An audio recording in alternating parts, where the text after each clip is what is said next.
Bonjour, amis astrophiles, je vous retrouve avec plaisir. J'espère que vous allez bien. C'est un temps de partage qui vient en réponse, qui s'inscrit en fait dans oui, une volonté de répondre de manière plus collective, hein, pour une réponse que j'apporterai à de nombreuses questions qui m'ont été posées autour de comment peut-on se saisir d'un point de vue d'un travail personnel, hein, ou en tout cas de se saisir des énergies en présence, hein, puisque ce sont des énergies qui, bien entendu, nous sollicitent beaucoup et en profondeur. Pour certaines personnes, en effet, c'est bien entendu ressenti très profondément, en effet. Alors, eh bien, je vais vous proposer, en tout cas, une perception de ce à quoi nous confronte, hein, je dirais, ou peut nous confronter, et la perche qui nous est tendue par les configurations astrologiques en présence, et comment on peut s'en saisir pour faire un travail de développement personnel et transpersonnel, hein. Alors, on peut dire que cette conjonction qui se prépare, Saturne-Neptune en Bélier, est encore au travail, et là va être au travail en Poisson, hein, vous le savez, donc signe où il y a le nœud nord. Donc, j'évoque ce que l'on appelle un processus de dépolarisation. Alors, je vais y revenir, mais nous avons aussi, dans le même temps, et je le répète, hein, cette lune noire en Scorpion. Mars en Scorpion au moment de l'entrée de Neptune, hein, mais là nous avons la Lune noire en Scorpion. Alors, et Pluton, tout au début du Verseau, les deux planètes maîtresses du Scorpion. Nous avons ici des éléments qui viennent concourir au travail que peut nous proposer et duquel on peut se saisir à travers les énergies en présence, consciemment ou pas, hein, mais ce sont des opportunités euh, voilà, dont je vous parle, qui peuvent figurer dans ce que l'on appelle un accompagnement au développement personnel, transpersonnel, hein, particulièrement, et de guidance, hein. Donc là, il s'agit, avec cet axe, entre autres, hein, mais de récupérer nos zones d'ombre pour les exprimer. Car tout ce que l'on réprime, hein, eh bien, d'autres, d'autres personnes vont les exprimer. Elles vont fonctionner comme un miroir, c'est-à-dire pour nous, c'est-à-dire d'observer les situations, les personnes, et souvent ce que chez les autres l'on réprouve, l'on n'aime pas, ce que l'on rejette, ce que l'on déteste parfois, c'est une projection d'une part d'ombre que l'on ne veut pas reconnaître en soi.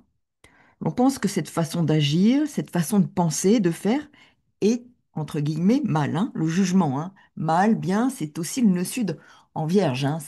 C'est très critique, hein, la Vierge, hein. On se critique, on critique les autres. Donc, c'est vraiment quelque chose pour aller vers une perfection selon certains critères. Et il faut voir sur quoi on a établi ces critères, hein. Il s'agit bien d'une question aussi, dans cet axe de d'identification, comme je le dis souvent, et de désidentification. Donc, en effet, l'on pense que faire de telle ou telle façon, d'agir de telle ou telle façon pour les personnes que l'on côtoie, alors que ce soit des collègues, des membres de la famille, euh, des personnalités que l'on peut observer, des sportifs, on peut très bien juger, les juger orgueilleux, arrogants, prétentieux. Enfin, voilà, ce sont des exemples, hein. Mais en réalité, et l'on se met dans une position un peu de subalterne, d'humilité, mais il faut voir ce qui est sous-jacent à tout ça. En effet, ces valeurs sont des valeurs auxquelles parfois, eh bien, on s'identifie. Ces valeurs auxquelles on s'identifie peuvent être des valeurs, justement, d'humilité. Alors, ça ne veut pas dire que ce ne sont pas de valeurs justes. Le tout, c'est qu'elles soient alignées et qu'elles ne correspondent pas à une volonté d'apparaître aux autres et à ses propres yeux pour compenser quelque chose, pour être aimé, pour être reconnu, parce que ce sont des valeurs qui sont pour nous, auxquelles on s'identifie, et qui sont des valeurs, non pas qu'il faudra rejeter, mais qu'il faut comprendre si sur quoi elles sont fondées. Parce que ça peut être derrière de la fausse humilité, de l'orgueil. Donc, il y a toujours une vigilance à avoir. Et donc, c'est une période qui nous pousse à identifier et se désidentifier.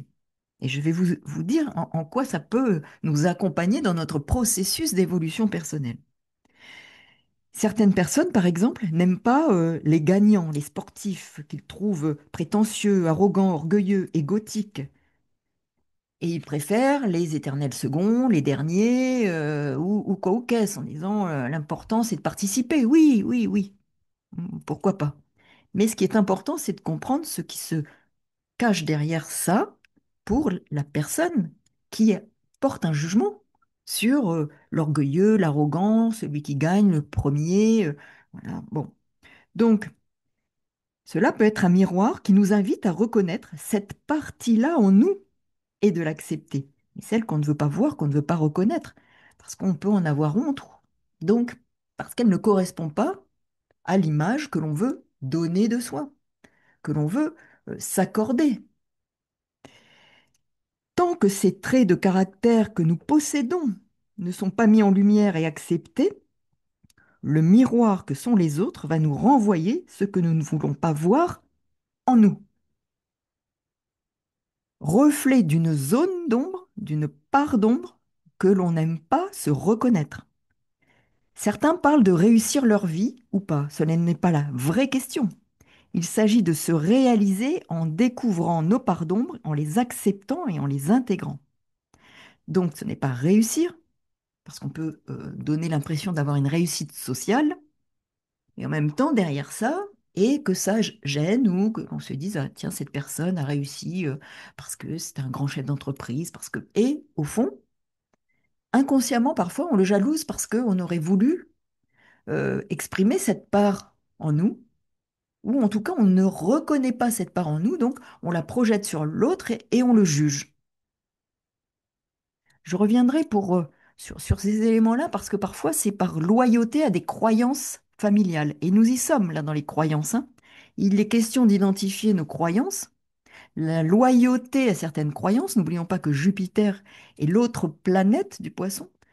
Loyauté à certaines croyances qui peuvent être transgénérationnelles, des programmations auxquelles on tient parce que il s'agit de valeurs qui, bien sûr, peuvent être importantes. Et il ne s'agit pas de les nier, de les rejeter, mais en même temps savoir sur quoi elles se fondent et sur quoi ensuite on fonde notre jugement de valeur sur l'autre, celui qui réussit, qui est brillant, qui nous paraît brillant. Après, on ne sait pas sur quoi, pour cette personne, ça se fonde. Mais peu importe, ce qui est important, c'est ce qu'elle nous renvoie en miroir de nos parts d'ombre, que l'on n'accepte pas.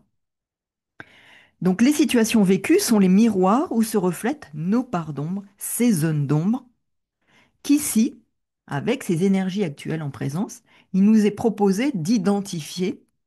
Pour s'en d'identifier, c'est un processus de dépolarisation.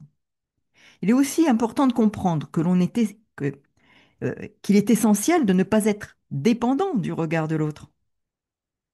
Si par exemple, parmi les gens que l'on connaît, on sait que la valeur, je dirais, je ne sais pas, travail ou la valeur humilité est importante, peut-être qu'on va vouloir se conformer à ça pour leur plaire.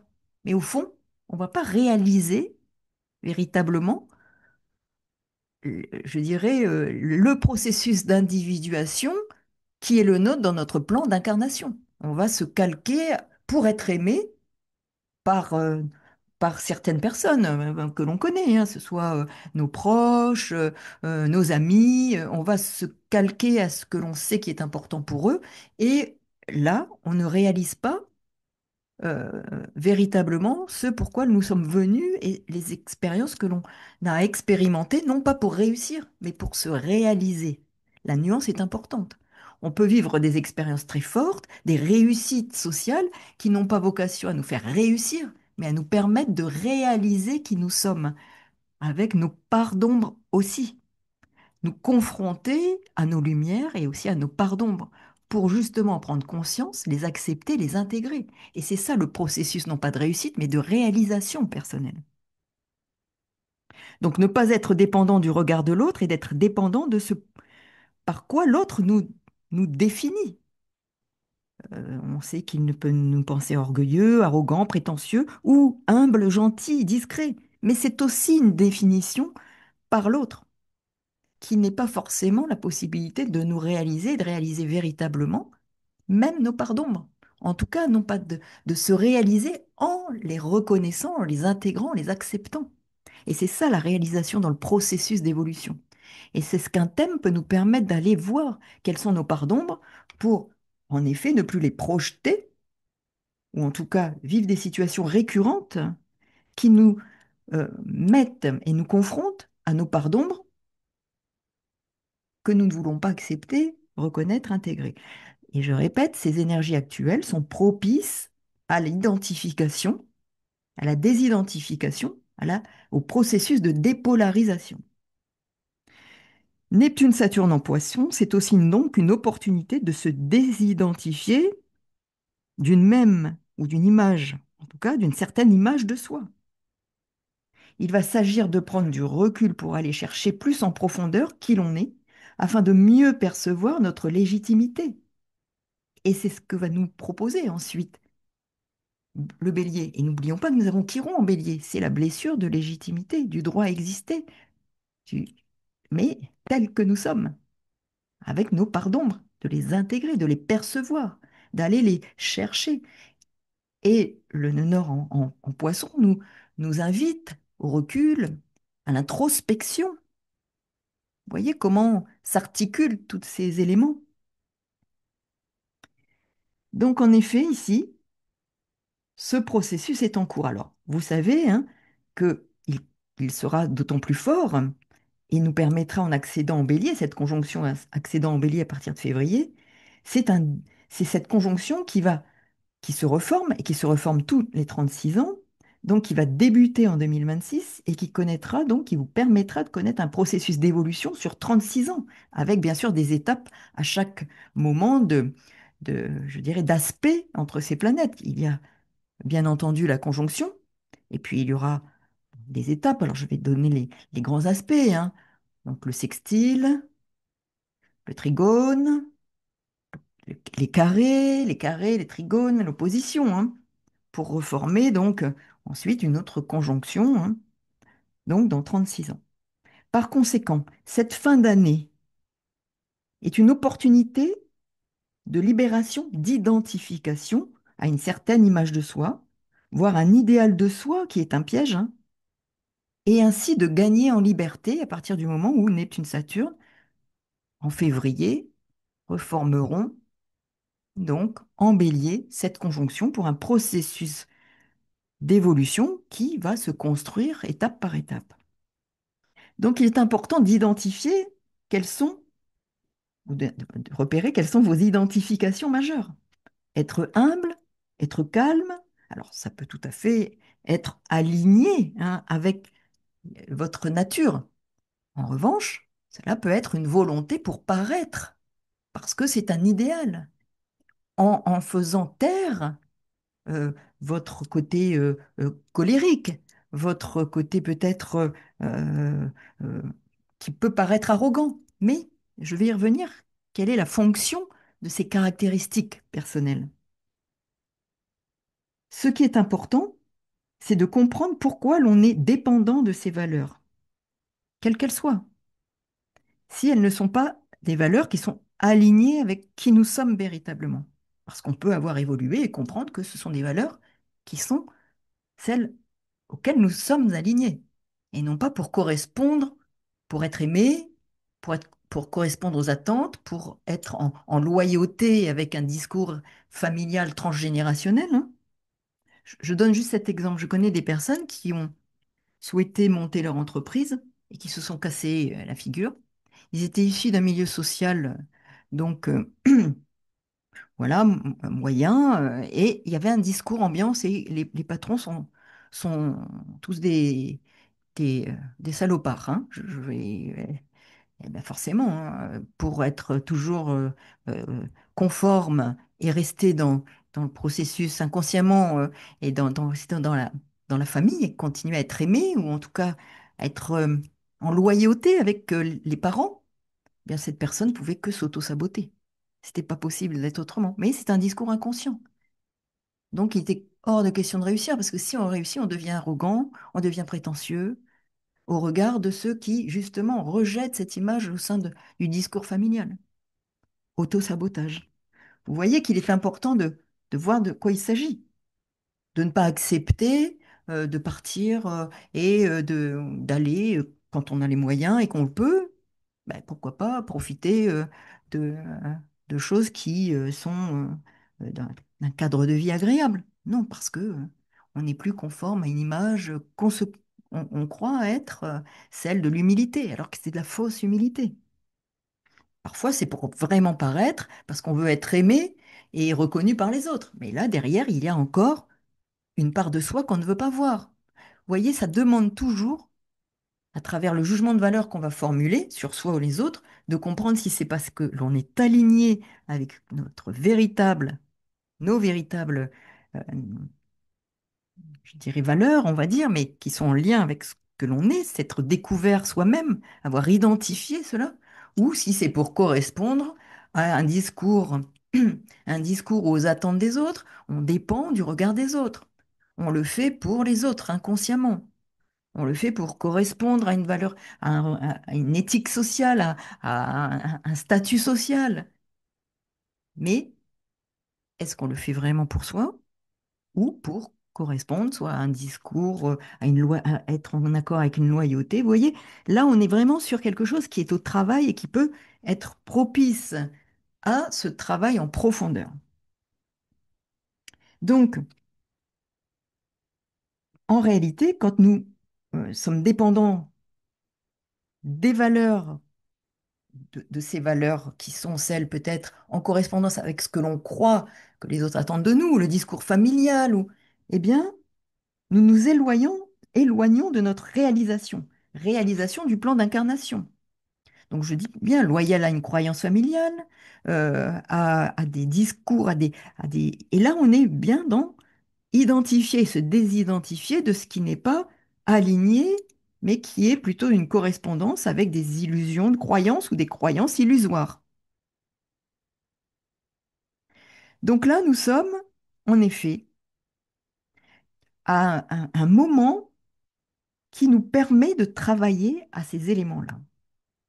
Ne pas accepter chez l'autre certains traits de personnalité, c'est rejeter cette part d'ombre en nous et cela bloque notre réalisation. C'est s'avouer, en fait, son désir profond et sans s'avouer ce désir profond, on peut s'auto-saboter. Et cela ne va pas à l'encontre de la spiritualité. Il y a une méprise sur ce qu'est la spiritualité. Alors, je n'ai pas la prétention de dire ce qu'est la spiritualité, mais on peut savoir quand même que c'est dans la matière, à travers les expériences concrètes, que l'on chemine et que l'on réalise et que l'on se révèle et qu'on révèle notre être profond. Toutes les expériences n'ont pas vocation à nous faire réussir, mais à nous permettre de réaliser, de révéler notre être profond. Vous voyez la nuance? Donc c'est accepter de regarder au fond de soi la vraie humilité, en fait. Et cette vraie humilité, c'est d'accepter nos parts d'ombre, les plus ténébreuses soient-elles. Chaque défi concret dans cette vie est une étape du processus d'évolution de notre âme. La personnalité est un support pour cette évolution, avec toutes ses caractéristiques. Chaque expérience est un moyen de prendre conscience de nos parts de lumière et parts d'ombre pour cheminer. Même, je dirais, les religieux, les moines, quand vous échangez avec eux, disent attention à la fausse humilité.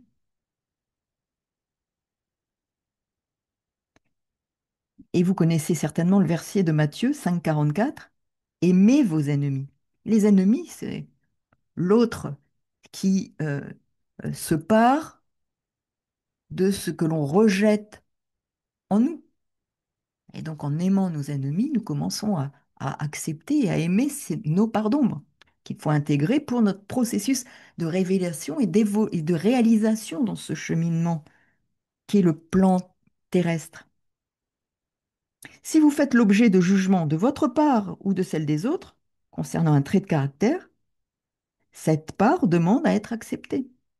Se désidentifier à une certaine image de soi, c'est vraiment ce travail actuellement qui nous est proposé, et reconnaître et admettre ces zones d'ombre, car si l'on, je dirais, on attire à soi souvent des personnes ou des situations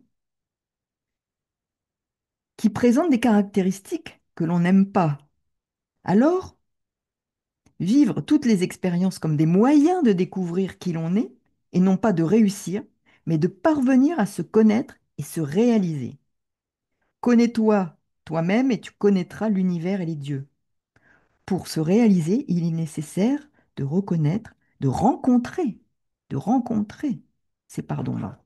Voilà, donc je voulais vous donner des éléments qui peuvent permettre de se saisir des énergies en présence et vers quoi peut nous accompagner,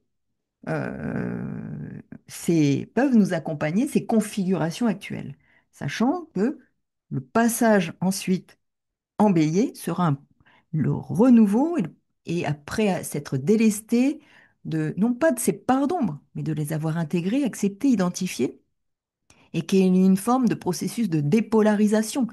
On n'est plus la dépolarisation, c'est-à-dire qu'il y a le bien, le mal, et c'est ça qui est important. La spiritualité, c'est pas le bien, le mal. Ce n'est pas le bien, le mal. La dépolarisation, c'est justement la division.